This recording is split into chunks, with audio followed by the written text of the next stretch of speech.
Anda percaya nggak suatu saat Prabowo akan seperti Jokowi? Percaya? Ada kepercayaan. Saya percaya suatu saat Prabowo akan seperti Jokowi.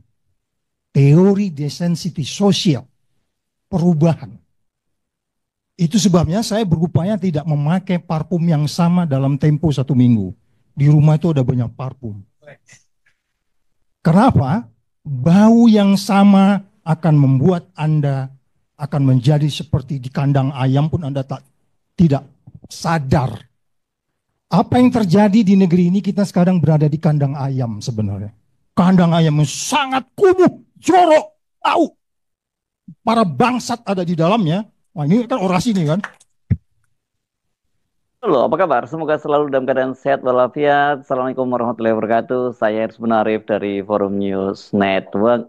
Pengaruh mantan Presiden Jokowi yang sangat besar di pemerintahnya Prabowo dan juga hubungan pribadi mereka yang sangat dekat keduanya ini, maksud saya antara Pak Jokowi dengan Pak Prabowo, membuat banyak kalangan sebenarnya khawatir nih. Berarti banyak yang masih menaruh harapan karena bagaimanapun paradigma pemerintahan Prabowo itu sangat berbeda dengan Jokowi. Tapi karena kedekatan dan interaksi keduanya, lama-lama Pak Prabowo itu perilakunya bisa seperti Pak Jokowi. Keyakinan tersebut disampaikan oleh Wakil Ketua KPK periode 2015-2019, Tony Saud Situmorang. Ini dia menyampaikannya dalam orasi kebangsaan memperingati Hari Anti Korupsi Sedunia tanggal 9 hari Senin, yang ini diselenggarakan oleh Universitas Paramadina ini di gedung barunya di kawasan Jalan Rasuna Said, Kuningan, Jakarta Selatan. Saya ingin sebenarnya teman-teman di sini, kawan-kawan sore ini, begitu saya ngomong kawan-kawan, teriakan jawabannya lawan korupsi, oke?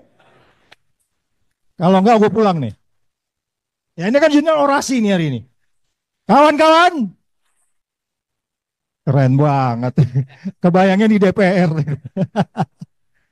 Jadi sekali lagi kawan-kawan, tadi udah kita dengar dua pembicara.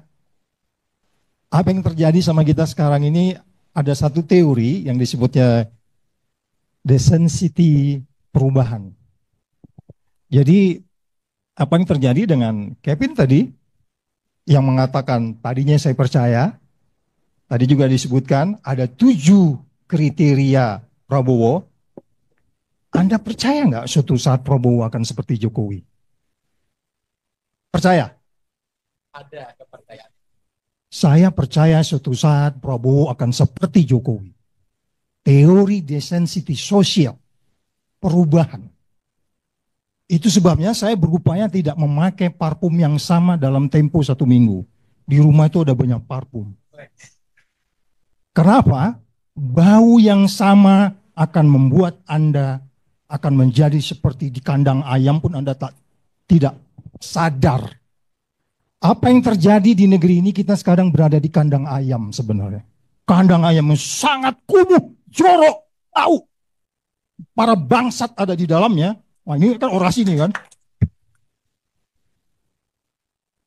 Iya kan? Tapi Anda nggak merasa bau. 3 podcast beberapa hari ini saya bicara ini. Saya dekati dengan teori tadi itu, teori psikologi, dan teori yang agak lebih menyentuh ke kita adalah yang saya sebutkan kandang ayam tadi. Jokowi datang dari lingkungan yang bersih. Prabowo bahkan disebutkan tadi ada 7 hal yang membuat kita, pokoknya kita punya barang, boleh cek sama toko sebelah ini paten punya barang. Katanya. Kawan-kawan,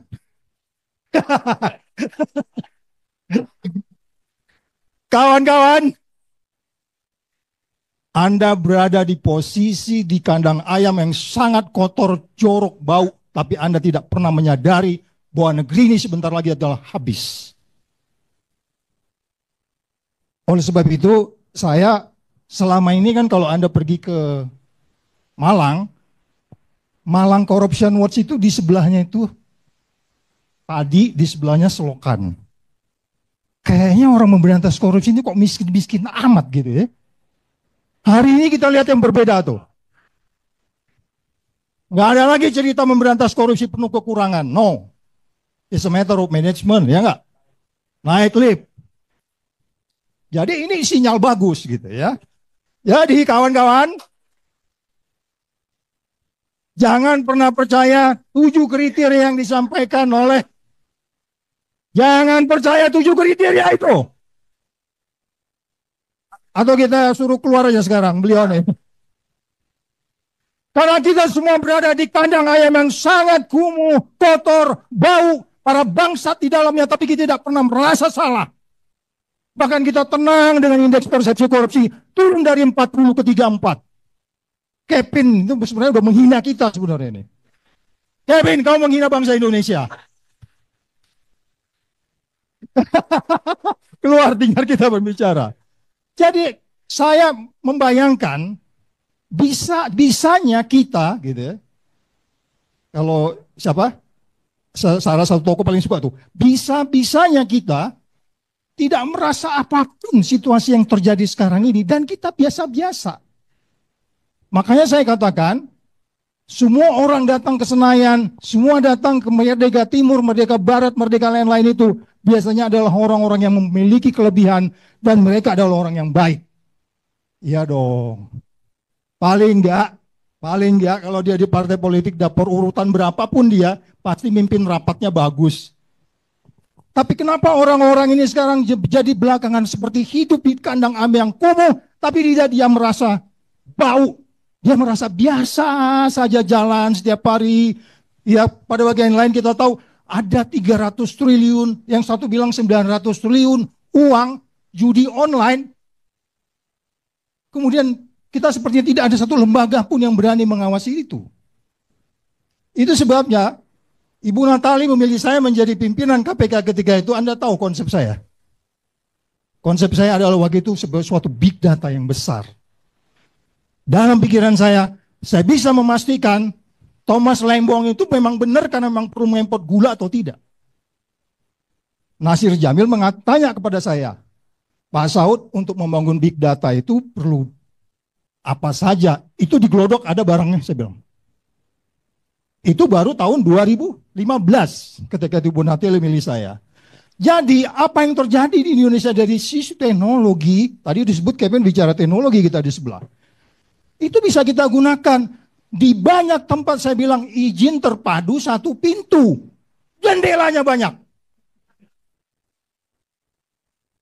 Hah?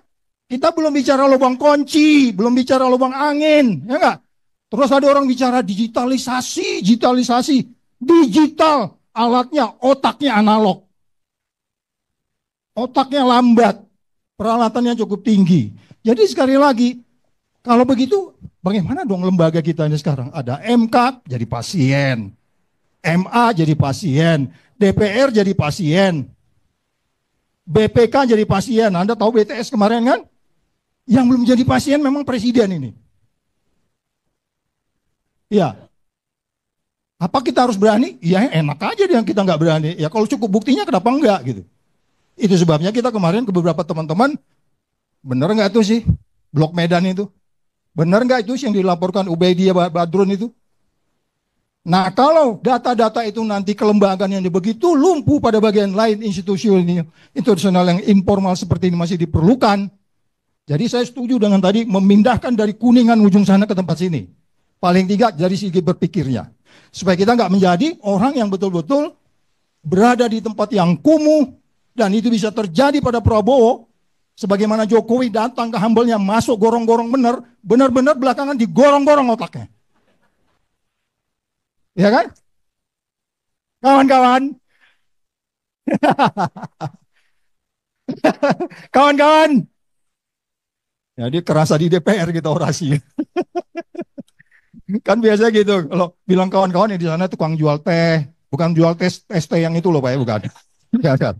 Kan di sana ada es teh, di sana tuh yang jual jagung, itu kan sama dengerin semua. Ada profesor di depan, semuanya dipanggil kawan-kawan. Kawan-kawan, terima kasih.